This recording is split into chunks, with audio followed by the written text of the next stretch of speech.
Assalamualaikum warahmatullahi wabarakatuh. Perkenalkan, Pak Guru adalah guru kimia kalian. Tapi sebelumnya, Pak Guru ucapkan selamat bergabung di keluarga besar SMA Negeri 5 Mataram. Nah, pada hari ini kita akan belajar tentang ilmu kimia, yaitu tentang apa itu kimia, kemudian manfaatnya, serta bagaimana kita bekerja di dalam laboratorium. Yang pertama kita akan belajar tentang ilmu kimia. Asal kata dari ilmu kimia itu berasal dari bahasa Arab, yaitu alkimia, yaitu tentang perubahan zat. Ilmu kimia mempelajari struktur dan sifat materi, perubahan materi, dan energi yang menyertai perubahan tersebut.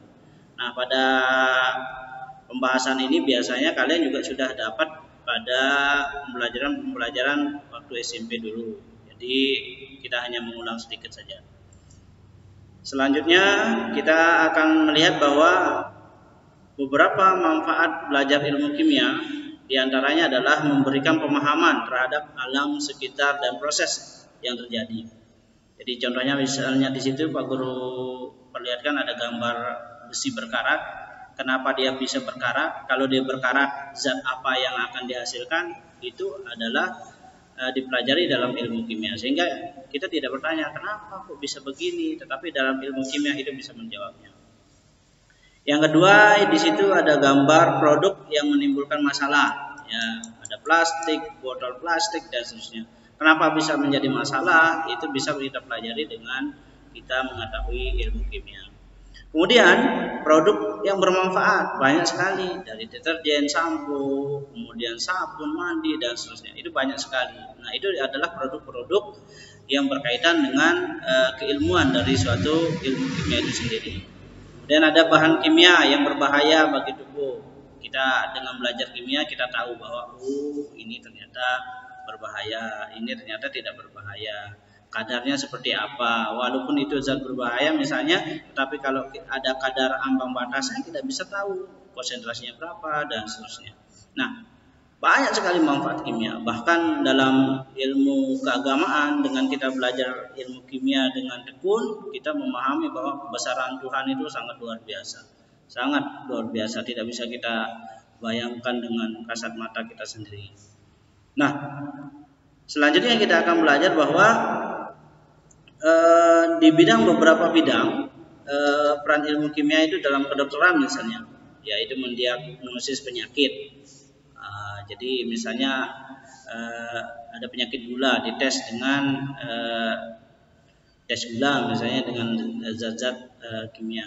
Kemudian ada farmasi, tentunya kita sudah paham ini obat-obatan dan seterusnya. Itu adalah berdasarkan ilmu kimia. Bahkan dosis-dosis yang diberikan oleh dokter itu berdasarkan kadar yang tentunya bisa kita hitung dengan ilmu kimia. Kemudian di dalam pertanian ada pupuk, dalam biologi misalnya ada metabolisme tubuh dan seterusnya. Seni juga tidak luput dari ilmu kimia. Cat yang kita gunakan untuk melukis, menggambar dan seterusnya itu penemuan dari ilmu kimia. Bahkan tentang kriminologi juga itu bisa menggunakan ilmu kimia, yaitu dengan tes urin dan seterusnya. Nah, jadi banyak sekali peran ilmu kimia dalam kehidupan sehari-hari kita, ya. Dalam kehidupan sehari-hari, bahkan saat kita di jalan kita bisa melihat bahwa peran-peran ilmu kimia, bahkan saat-saat sekarang itu banyak sekali penemuan-penemuan jenis minuman, bahkan makanan yang memang dasarnya adalah ilmu kimia. Nah, selanjutnya metode ilmiah. Metode ilmiah merupakan penelitian sistematis yang bertujuan untuk membentuk ilmu pengetahuan. Sistematis artinya tersistem, dari A, B, C itu ada urutannya. Kemudian ini bisa dilakukan baik ilmu pengetahuan sosial maupun ilmu pengetahuan alam. Jadi tidak hanya kimia saja, tetapi bisa saja kalian melakukan tentang kegiatan sosial dan seterusnya. Yang penting kalian melakukan pendataan dan seterusnya. Nah, bagaimana skema dari metode ilmiah? Yang pertama adalah dapat berupa pengelompokan, ya, membedakan, mendeskripsikan. Ini kalian amati. Ya. Setelah kalian amati, baru kalian catat datanya, kemudian mengolah data pengamatan tersebut, yang berupa grafik atau menafsirkan data, bisa saja berupa tabel dan sejenis angka-angka dan pokoknya. Nah, itu juga bisa kalian lihat. Baru kita menarik kesimpulan sementara. Ya, kesimpulan sementara ini artinya dari data itu, oh ternyata si A efeknya seperti apa. Itu adalah kesimpulan sementara. Dan barulah kita merancang eksperimen, ya, merancang eksperimen untuk melakukan penelitian. Nah, barulah nanti terakhir menyusun teori, ya, atau memperbaiki teori yang sudah ada. Nah, kalau kalian memperbaiki teori yang sudah ada, berarti kalian sudah menemukan sesuatu hal yang baru yang bisa menyanggah penemuan-penemuan sebelumnya. Nah, begitu juga seterusnya. Kembali lagi ke dalam pengamatan dan seterusnya sampai kita melakukan kegiatan-kegiatan yang bisa kalian lakukan di mana saja. Nah, kemudian kita akan belajar tentang laboratorium, ya, terutama yang ada di SMA Negeri 5 Mataram. Alhamdulillah kalau laboratorium kita cukup lengkap. Dari alatnya, dari bahannya, insya Allah memadai. Bahkan kita juga mempunyai lemari asam yang bisa dikatakan jarang laboratorium sekolah yang punya. Nah, laboratorium kimia itu terdiri dari praktikan.